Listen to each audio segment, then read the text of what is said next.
Sexta-feira, Jornal da Semana, como é habitual, entrevistas aos candidatos à Câmara Municipal de Gaia. Esta sexta-feira é nosso convidado Eduardo Vítor Rodrigues, candidato do Partido Socialista. Muito boa noite, Sr. Doutor. Olhamos para esta autarquia. Gaia vai à frente naquilo que eram as últimas sondagens e costuma dizer-se quando o partido que está no poder perde, que não é quem vence, que vence é o partido que perde.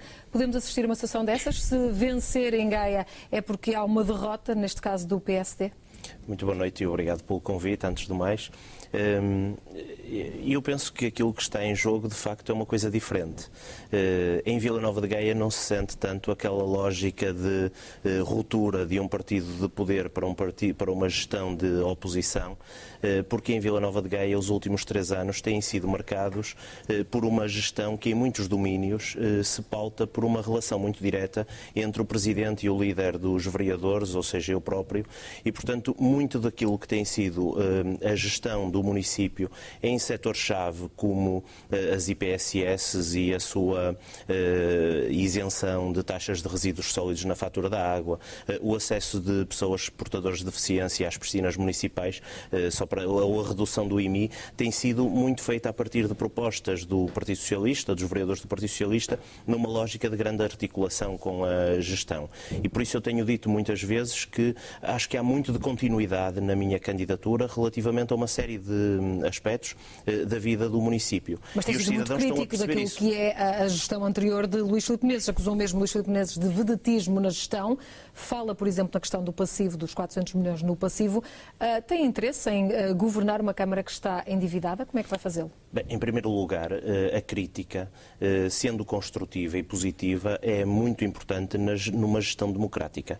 E o município de Vila Nova de Gaia tem sido atravessado por um conjunto de decisões que, infelizmente, muitas vezes estão à margem do próprio Dr. Menezes, têm que ver com uma entourage que anda à volta do Dr. Menezes, que gravita com interesses que não têm nada a ver com o município e que têm prejudicado o município. Queres especificar que interesses são esses? Basta olhar para as empresas municipais e, muito particularmente, para a Gaia Anima, para se perceber como os Jobs for the Boys têm ali uma operacionalização muito evidente.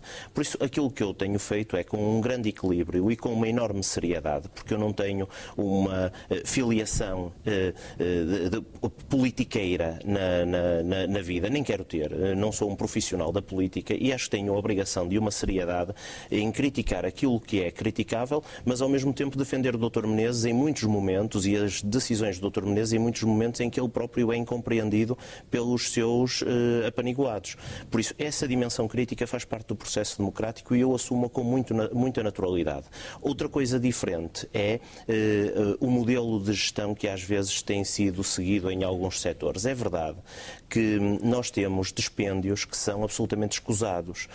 O município endividou-se muito à custa de obra importante e válida que tem acontecido em Vila Nova de Gaia, que é visível, seria uma estultícia estar a negar isto, mas também muito à custa de um conjunto de despesas, despesismo, de um conjunto de opções de vedetismo que, do meu ponto de vista, são absolutamente escusadas. Que opções foram essas que considera erradas? Olha, basta olhar para aquilo que é o dispêndio com as 24 horas de kart na Avenida da República para se perceber que hoje isto não faz sentido.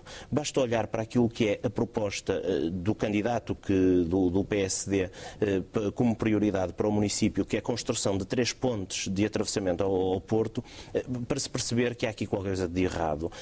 As opções não podem, neste momento, ser opções de vedetismo, de infraestrutura completamente despesista, sem qualquer colagem à realidade. Sendo a Câmara de Gaia, então, uma das endividadas e com esse passivo, recupero a minha pergunta dizendo como é que pensa gerir e resolver esse problema, caso venha a vencer. É uma questão muito importante porque, de facto, a Câmara Municipal tem um passivo importante e um passivo que pode hipotecar muitas das opções. A nossa resposta resume-se a 2 eixos fundamentais. Em primeiro lugar, uma parte do endividamento é endividamento de médio e longo prazo que está a ser pago pelo município, exige um esforço sério do município, mas está a ser pago pelo município. Há uma parte de endividamento que tem que ver com despesas de funcionamento absolutamente inadmissíveis, com uma falta de rigor muito grande, que tem muito que ver com aquilo que é o peso das empresas municipais reais e o peso dos tais Jobs for the Boys que eu aqui referi. Se for eleito, pretende fechar ou sim, algumas dessas empresas municipais? Com certeza, a GE Anima claramente está muito evidenciado em tudo o que eu tenho dito. A GE Anima é uma empresa que contamina a gestão do município e contamina da pior espécie a gestão do município. Não significa isto que a GE Anima não tenha serviços importantes, o Auditório Municipal, a Casa Museu Teixeira Lopes, o Solar Condes de Rezende, mas esses voltam ao município.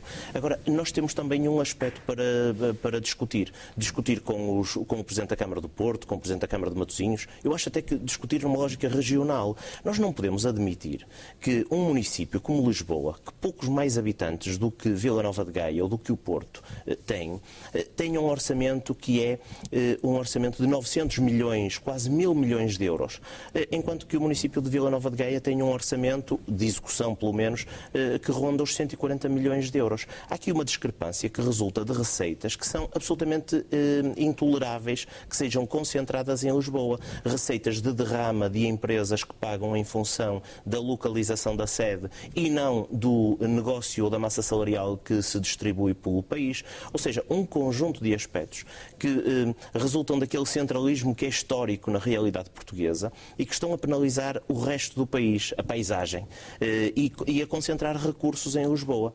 Veja que, só para dar um exemplo que me parece muito importante, veja que nos últimos 10 anos, Lisboa, entre a travessia ferroviária do Tejo e a nova ponte Vasco da Gama, gastou ao país 2.000 milhões de euros.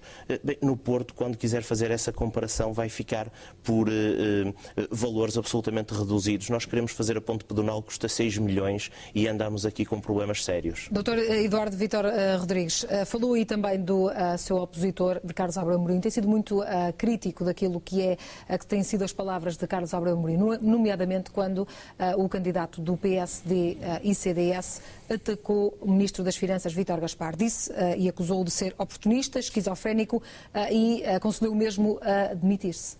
Com certeza. Em primeiro lugar, o Dr. Carlos Abreu Amorim não é o candidato do PSD-CDS. É o candidato de uma parte do PSD-CDS. A outra parte do PSD-CDS abandonou a candidatura e está hoje com a candidatura de José Guilherme Aguiar. E, portanto, essa questão tem que ficar muito esclarecida porque há um candidato oficial, mas não há um candidato de unidade. Há um candidato divisionista que partiu uma coligação a meio e partiu os próprios partidos da coligação a meio.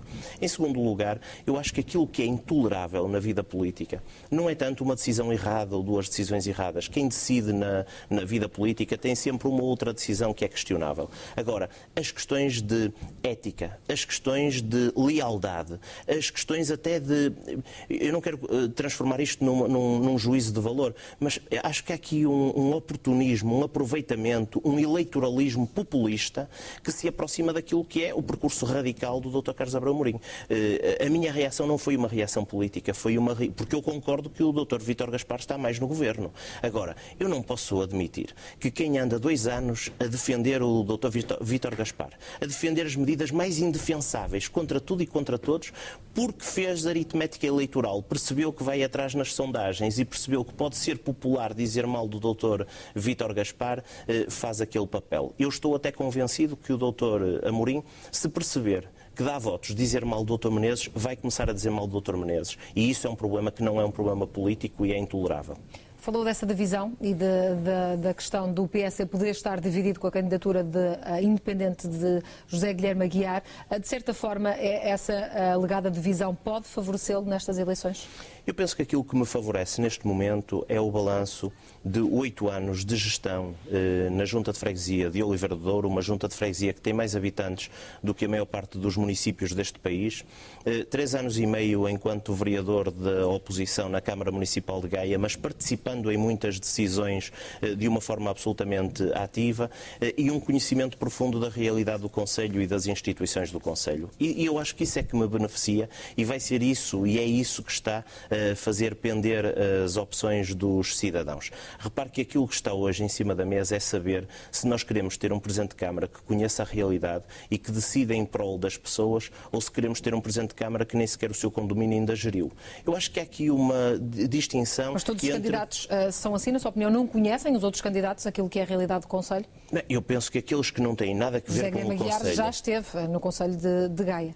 já esteve no Conselho de Gaia, conhece relativamente bem, está neste momento em Matosinhos, mas Carlos Abreu Mourinho afigura-se como um candidato tribuno, que nunca teve nenhuma gestão, nenhuma experiência de gestão, que hoje até me acusa de não ter peso político para gerir o município de Vila Nova de Gaia, quando ele, como deputado do distrito de Viana do Castelo, não conseguiu salvar aquela atrapalhada que são os estaleiros navais de Viana do Castelo, assunto sobre o qual eu nunca ouvi falar. O peso político dele ter-se evidenciado nesse momento. Eu penso que hoje a política não é o jogo da moscambilha, não é o jogo das influências, não é o jogo do peso e da medida. A política é o jogo da competência. E um Presidente de Câmara que conheça a realidade, que tenha uma noção muito clara dos projetos que visam a vida das pessoas, é aquele que está melhor colocado para gerir um município como Vila Nova de Gaia. O secretário-geral do PS, António José Seguro, de resto, elogiou de facto essa visão social que diz que o Dr. Eduardo Vitor Rodrigues tem. Olhando para a visão social, olhando para um dos maiores problemas da sociedade neste momento é o desemprego, a Gaia também tem elevados índices de desemprego. É de facto também uma prioridade resolver essa questão, ou pelo menos o problema? Em primeiro lugar, a minha visão social não é uma visão da política do momento. É também uma visão académica das minhas opções de investigação e das minhas opções de lecionação. Em segundo lugar, também é importante que o diga, estas opções resultam em medidas muito concretas. Nós temos em Vila Nova de Gaia uma aposta, desde há muitos meses, uma aposta muito clara na dimensão social e na vida das pessoas, no município que tem a maior taxa de desemprego do país, mas tem também um desemprego cuja qualidade é muito específica. Baixa formação dos desempregados e já uma idade avançada dos desempregados. O que significa que nós temos que intervir nos handicaps que estão a produzir o desemprego em vez de produzir um discurso generalista. E repare que o meu próprio discurso e as minhas opções estão já a influenciar positivamente a campanha dos meus adversários. O Dr. Amorim chegou a Vila Nova de Gaia a propor 3 pontos e hoje já consegue falar em conceitos que para ele são aparentemente estranhos, como pessoas, como sociedade, como apoio social. Portanto, eu acho que aquilo que evidenciou o meu discurso e aquilo que foi a projeção das preocupações sociais no meu discurso está de facto a contaminar as pessoas. No meu caso, de forma genuína, no caso dos candidatos adversários, eu acho que de forma artificial. Dr. Eduardo Vitor Rodrigues, voltando um bocadinho ao início da sua candidatura, não posso deixar de lhe perguntar, na altura confirmou também aqui ao Porto Canal que esteve em algumas reuniões com a esquerda, com o Bloco de Esquerda, também com o PCP, no sentido de poder fazer aqui uma coligação à esquerda que se podia estender também a outros concelhos da área metropolitana do Porto. Pergunto-lhe se de alguma forma é para si pessoalmente uma mágoa que essas coligações não tenham avançado. É uma mágoa porque eu ainda por cima me sinto muito representante do que é um ideário de esquerda na gestão municipal, na aproximação aos problemas efetivos das pessoas e numa solução que não passa pela lógica predatória do mercado e deixar cada um à sua sorte, mas por um acompanhamento sério de proximidade à vida das pessoas. Tenho essa mágoa, mas há uma coisa que me tem acontecido. Nos contactos de rua tenho tido muita gente oriunda dos 2 partidos da esquerda que fizeram uma aproximação ao Partido Socialista e particularmente à minha candidatura, exatamente porque reconheceram o caráter genuíno e honesto de uma proposta alargada que eu fiz. Ficou zangado com o Partido Socialista Nacional? Não, na altura, não fiquei... com a carta que entretanto foi enviada por António José Seguro? Penso que na altura foi em tempo pouco oportuno, foi desajustada, mas também é verdade que em bom rigor, com carta ou sem carta, nós hoje percebemos que quer o Partido Comunista, quer o Bloco de Esquerda estão muito presos a uma lógica de garantia de eleitorado que acham sempre que em coligações pode ser prejudicado. É um cálculo eleitoralista, não é um cálculo que tem que ver com a vida das pessoas. Esse tipo de coligações ou outras, podemos assisti-las pós eleições, caso vença ou até não vença, admite integrar o executivo de outro candidato? Eu disse pela primeira vez, penso até que no debate de Vila Nova de Gaia, que ganhando com maioria ou ganhando sem maioria absoluta, eu estaria muito interessado em abrir o leque da gestão a outras figuras e a outros partidos. Porque os desafios que nós temos pela frente não são desafios de partidarita aguda, são desafios de grande transversalidade, onde todas as energias, desde que sejam energias positivas, podem e devem ser chamadas à gestão autárquica. E em Vila Nova de Gaia isso é particularmente importante, porque os desafios são também particularmente importantes. Dr. Vitor Rodrigues, muito obrigada. Muito Agradeço obrigado por ter estado connosco neste Jornal da Semana.